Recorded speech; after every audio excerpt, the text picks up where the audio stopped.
अरे मानस, अरे आता तरी ऐक ना बाबा माझं. काय हे बघ मी पुन्हा सांगतोय, ताणलं ना की तुटतं. हे बघ तुटलंच, आता तर शक्यच नाहीये. मानस बाबा तो रबर आहे. अरे नाती नाही तुटत अशी. तू ना तुझं फालतूपणा बंद कर. मानस तूच मूर्खपणा करतोस हा. त्या दिवशी वहिनी स्वतः आलेल्या तुला विश करायला आणि तूच नाटकं कर. थांब. हे हाय गर्ल्स, कम जॉईन. या ना.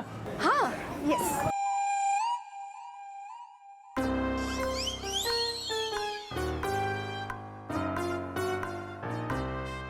शो.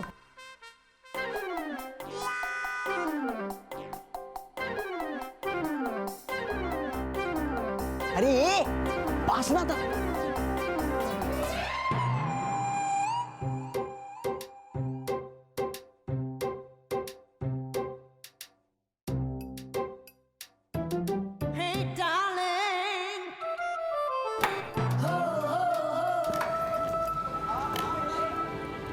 गाईज आपण पटकन काहीतरी खायला मागवूयात का? खूप भूक लागली आहे यार. ढाब्यावर काय मागवायचं काही कळतच नाही. फार तिखट असतं ना. हो एकदम खरं बोललीस तू अगं. आणि तुला माहिती आहे बऱ्याच जणांना ना ढाब्यावरचं खाणं जमतच नाही अगं.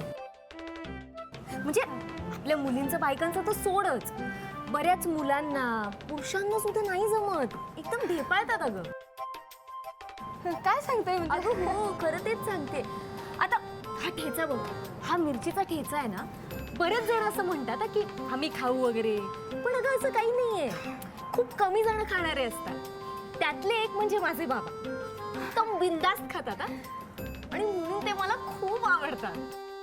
पण कसं आहे ना, बाकीची जी लोक आहेत ना ती फक्त बोलतात. खाण्याची हिंमत वगैरे कोणात नसते. हे गाईज, आज मी तुम्हाला माझी हिंमत दाखवतो. कशाला?